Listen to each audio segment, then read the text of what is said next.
Hello, hello.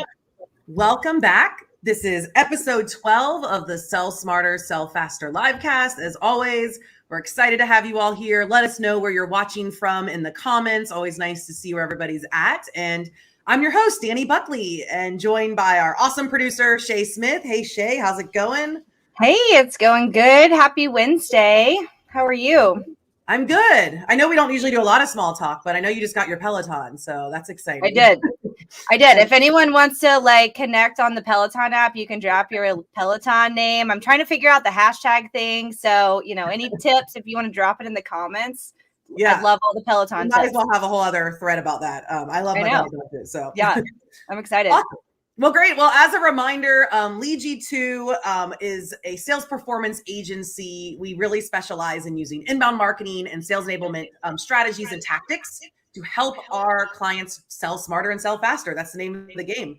And this live cast is a weekly live cast where we are focused on real world examples, best practices, case studies, tips from all kinds of people that in some way contribute to sales organizations selling smarter and selling faster. And I'm really excited about today's episode. But before we get into that, Shay's going to remind everyone how to stay connected to us in the future.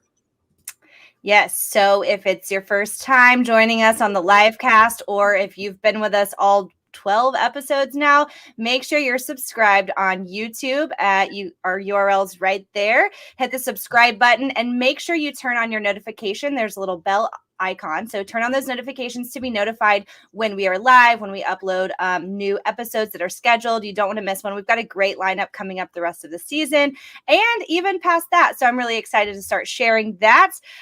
If you have any questions or comments during the show today, please share those in the comments. We love to engage and try and get those into the conversation. I know Dani tries to work those in as we can, in our time frame. If we can't get to them, make sure to connect with us. You can connect with Dani at any time on LinkedIn or Twitter or myself. I am also on LinkedIn and Twitter. We would love to connect.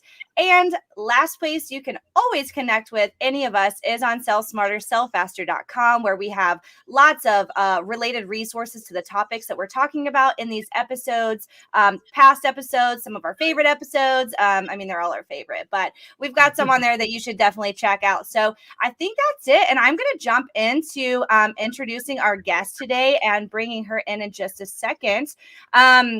Today's guest is Stephanie Stoll. She is the Director of Learning and Development at the Center for Sales Strategy, and she works with subject matter experts and the client experience team to design and deliver educational content and services to their clients. Her background in sales training, combined with her formal education in adult learning, drive her to create and deliver impactful user experiences. Motivated by the opportunity to make a positive impact on people's lives, she strives to build solutions to help others succeed and achieve their goals. Stephanie enjoys distance running. I do too, but not quite as much as she does. She's completed multiple full and half marathons. While not running around Buffalo, New York, she can be found cooking or cheering on her beloved Buffalo Bills, the Sabres, and the New York Yankees with her husband and son. And she's an adjunct faculty at Buffalo State College. So I'm going to bring her in and y'all have a great conversation. Thanks, Shay. Hi, Stephanie. I'm so glad you're here. Glad to be here. Yeah, this is a topic that I'm particularly excited about because we're going to talk about educating prospects in the sales process and how to do that effectively and why it's important. And I'm passionate about this topic because it really marries the inbound marketing methodology and kind of like what we do on the marketing side, which is being really educational, helpful, providing value at all times with our marketing. And you're going to kind of help us speak to how salespeople can really take that even one step further in their own sales process. So yes, absolutely. Good topic. So let's jump in. You ready? Yes, let's go. All right, great. So just to give, I know we had a great little bio from Shay, but tell us a little bit about your background, because I know you've got some unique teachings and experience around this topic and just how you use this in your role at the Center for Sales Strategy. Sure. So like Shay said, I was in sales management, and then I was a technology implementation specialist. So training and teaching instructors for 11 years in the higher ed technology sector. Before that, I was in various other industries having that background coupled with my training and my formal education in adult learning really allows me to help ensure that our programs here they're relevant, they're applicable, and they're sound educationally. We're not just throwing information at people, that we're really teaching them and that they're learning from it to be able to apply it every day to their lives. Awesome. Great. Well, we are glad you're here. I know you've got a lot of great experience. So let's get us all kind of on the same page. Why is, in your opinion, why is being a good educator and presenter so important in the sales process? Like, what are the benefits to a salesperson specifically? Sure. So I think when you're thinking about that, you've got to think of education outside the narrow definition of just learning. Education isn't just learning. It's there to help modify a behavior or attitude. So when we're selling, we're really seeking to change something the prospect is currently doing. It's not a lecture when you think of formal education, what they should be doing, but helping them understand a new way of looking at something. So presenting your proposal and ideas in a manner that you stand out in the sea of salespeople that are just talking their message at people without any real end goal in sight. So if we think about it in terms of educating them to change behavior or attitudes, we're really going to stand out because we're looking at what do we want them to do in the end, opposed to what do we want out of it in the end. I love that. That's a great differentiator, I think, to keep in mind. Like changing, what'd you say? Attitudes and behaviors and attitudes. Yes. Behaviors and attitudes. Yeah. That's key, because I know I'm thinking, even like in my past, I've seen great salespeople who are great at the more traditional educating, like maybe they really know digital marketing, for instance, in the media space, and they can tell you everything you need to know about pay per click. And that's helpful, but we're also talking about something a little different here. And so I think we're going to get into that. So I love that. So what are some of the biggest best practices that you would give to a salesperson that they should be following in order to kind of be really effective at what you're talking about here? Sure. So first, none of us can ever say this enough, is know your prospect the best that you possibly can. So, what problems or industry trends are they facing that are affecting their business? So you need to know what keeps them up at night and how you and your solution can help them. So you should never walk in cold, even if you are cold calling. You should know something about them and at least their industry. Second, consider what you're saying through the lens of the prospect. If you were on the other side of the desk, or in current times, the screen, what would you want to hear, and why should they care? Think about that. Don't just spew out all of this information that you have, but think about how they're going to be receiving that as well.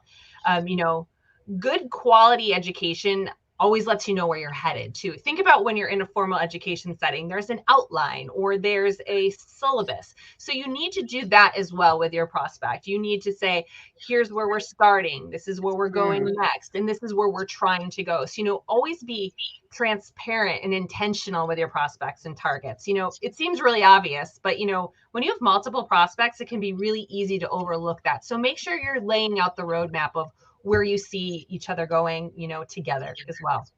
Yeah, I love it. Great. Those are good best practices. So when we're kind of taking it one step further, what are some of the key things that we need to keep in mind when we're thinking about prospects in this way, right? When we're thinking of them as people that, these audiences specific to them, this experience, this conversation, this call, whatever it is, what are some of the things that we need to be keeping in mind? So one of the things about education and learning from the adult perspective, because it's always different than when you think of traditional teaching of a child or something like that, but everyone's experience as an adult shapes the way they see and process new information. So again, know your prospect. When we shape formal learning experiences in a classroom or even for a training, we focus on the fact that different people view new information through their previous experiences. So for example, if a prospect had a bad experience with a similar offering in sales, I tried that before and it didn't work. You need to know that, and you need to form your presentation with them with that fact in mind, because they're going to view it differently than somebody who's never tried that type of solution before. And one of the things that shows is empathy. Oh, I understand. I know you've tried it before and it probably wasn't the best experience, but show that you're listening and and that's important to them. Prospects will be interested in learning information also that has immediate relevance and impact. Again, know what they're facing and how they can implement the solution for immediate impact. It's best to present these learning experiences in what we call a problem-centered approach rather than content-oriented manner. So, anybody that's been in sales, we always warn them, do not feature dump on people. Not every feature, not every bullet in that list of features is important to that person, but how do you solve a problem with specific features? So, if a prospect's looking for a new way to reach new customers, be specific in how you can help them. And, you also, what does the future end state look like? You don't want to just say, I can help you get new customers. I can help you get new customers by doing X, Y, and Z, and we will see X amount of growth. You have to be very specific because you want to view it as if you were them.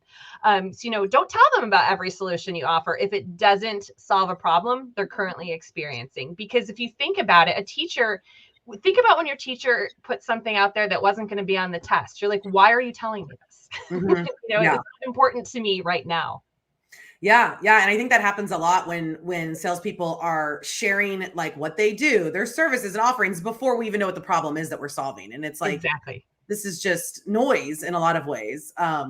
And one thing that I really picked up on that you said is kind of the word I'm thinking of is really being able to pick up on those clues. Like you said, maybe they've had a bad experience with this particular thing before, or maybe they giving clues around budget or timing or who needs to be involved in it or what their fears are, whatever it is. I think a good salesperson that is able to be proactively educating can pick up on that stuff. And then they're therefore a good listener, probably.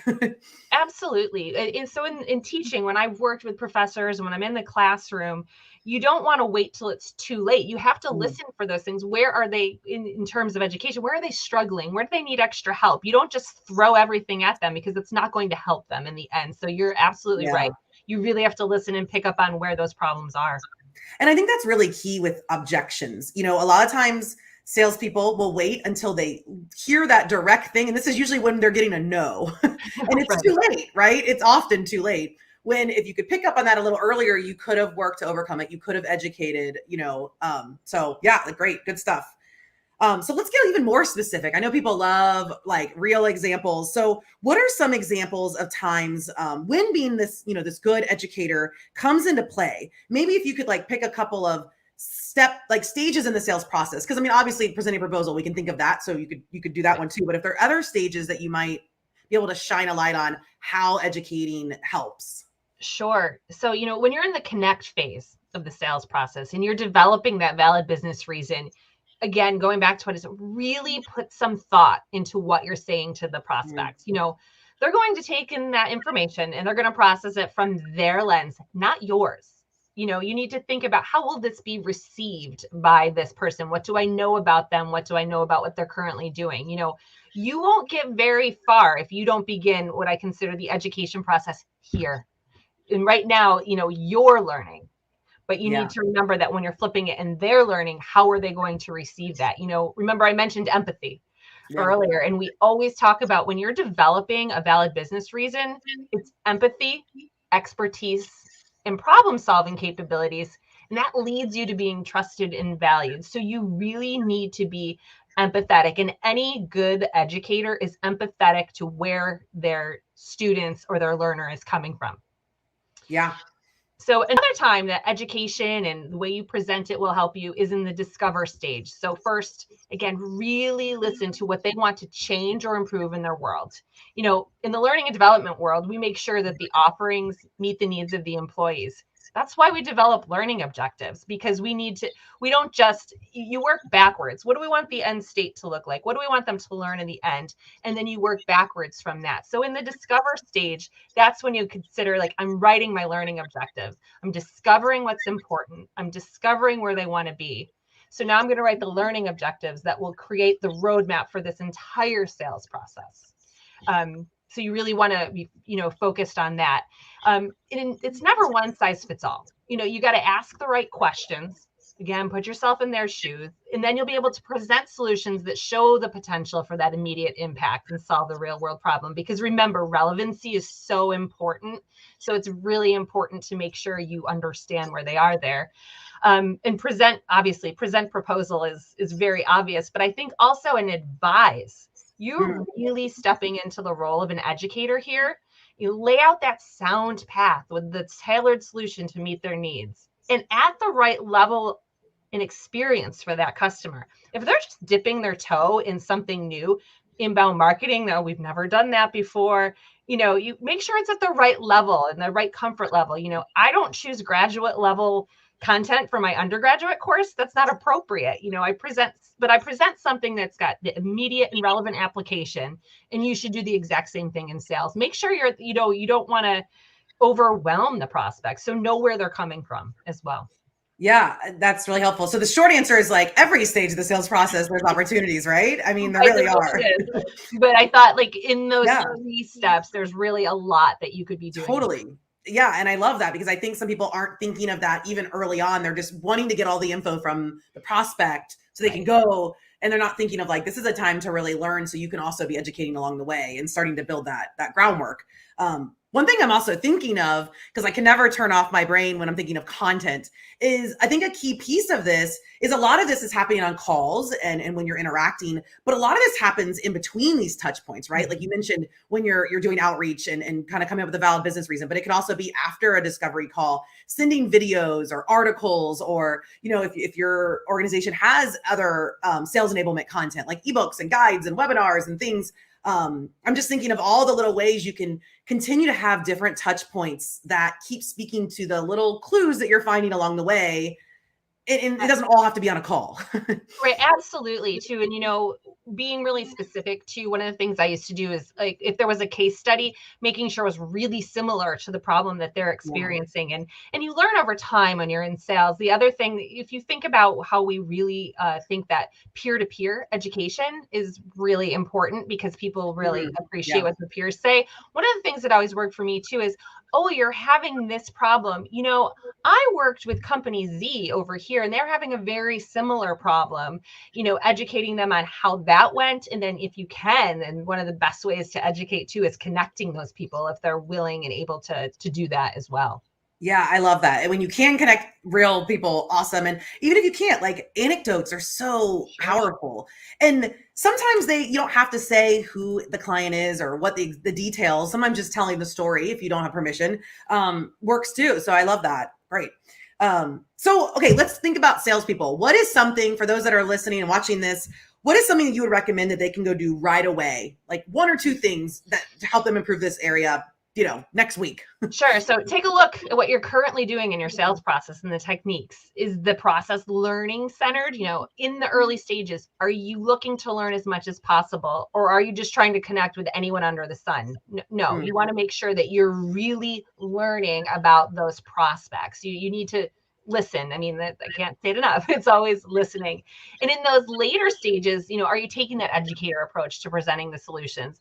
Features are only great and fantastic if they meet the needs of the prospects and solve a problem. So go back and look at what you're saying to your prospects. Do the features and benefits that you're presenting meet their needs and what their problems are right now? So be really intentional about the questions you're asking and be really intentional about what you're presenting back to them. Got it. Great. That's something anyone can go do right away. So our last thought here, our last question, just anything we didn't touch on that you think are good closing thoughts or tips that maybe even for business leaders and sales leaders, so they can kind of create more of a culture of educating and providing this kind of value in the sales process. Sure. All of it comes down to listening. We all know we can get better at listening. So really just think about your listening skills. Use tools like the 4 A's needs analysis that we have to keep you on track, because some of us, and it doesn't matter where you are in your career, you tend to do it more in the beginning, is you want a feature dump. You're really excited. You love what you're doing. Use something like a tool like that to keep you on track so that you really are digging down and getting the right information. Stay focused on relevancy to the prospect. I've watched salespeople go off the rails and they didn't say they wanted that. They don't need that. Just really always try to stick to those, what's relevant to them. Keep asking yourself, and this is one of the things that I always used to do, what problem am I solving for? If I can't answer the question with whatever I'm doing, what problem am I solving for? Does this have anything to do with it? And also remember, I think this is really important. Sometimes the prospect doesn't have a problem you can fix at that very moment. But if you listen empathetically and you really let them know that you're listening, the opportunity will come. And then you can be there to present the new information that they need when they need it. You know, a good teacher doesn't talk for the sake of talking. You know, they choose their words and their content carefully to make the largest impact. And I've gotten some of my largest sales off of a time when we said, this relationship's not going to work right now. But I heard what you said. And as soon as I had relevant information to solve the problem, I came running back and they trusted me. And they said, you weren't here bothering us trying to put that, you know, round peg and square peg in a round hole, you know. So that's really important to remember, is that it's not always going to work the first time around. But great, I love that. So everybody watching, go write on a Post-it. What problem are you solving, and put it on your. Yes, it's your that's a good one. Yeah, just I mean, really, even beyond sales, it's a good any type of interaction. So this is great, Stephanie. So much good info and just reminders. And I think anyone, no matter how long they've been in the business, can pull stuff from this and go back and look at your sales process. Where am I not, you know, focused, problem centered, and you know, am I listening enough? Am I looking for these clues? There's lots of stuff to take away. So thank you for your time today. Oh, thank you for having me. I enjoyed it. And I know we have your LinkedIn information right below so people can connect with you. And yeah, we'll talk soon. So have a great day, Stephanie. You too. Thank you. All right. You are muted, Shay. I always mute myself just in case backstage, you know, it just always worries me, but thanks for telling me. So thank you, Stephanie. That was awesome. Thank you, Dani. I know I saw some good comments, some little nuggets people were picking up in the comments. So if you picked up any good nuggets or any questions you have, as always, you can connect with us in the comments or on our Sell Smarter, sellfaster.com website, where we put lots of extra, you know, resources and related topics and past episodes. Also, I'm going to remind you one more time, make sure you are subscribed to the Sell Smarter, Sell Faster channel on YouTube. We love to connect with you there. Turn your notifications on. And if you enjoyed this episode, if you would share it on maybe your Facebook or your LinkedIn, or maybe you have someone that may be struggling with some of these things. They might be a seller or someone on your team that maybe this episode could help them. If you would just shoot it to them in an email, that really helps us spread the word and helps us build our community to help people sell smarter and faster. So I think that's it. I am going to put Dani's connect up here. If you ever have any questions about these topics, or you just want to connect because she's awesome, you can connect with her on LinkedIn and Twitter. And myself, I am also on all the things all the time, not all the time, but sometimes I work. And I think that's it. Dani, tell us about next week. Yeah, I'm really excited about next week, episode 13, Lucky 13. We're going to be talking about building a B2B content strategy that really empowers sales. And we've got a pro, an expert on this topic. He's the host of B2B Better, Jason Bradwell. So join us. This is going to be a good one, and look forward to seeing you there. We'll see you next week. Thanks, Dani. Thanks, Bye. Bye.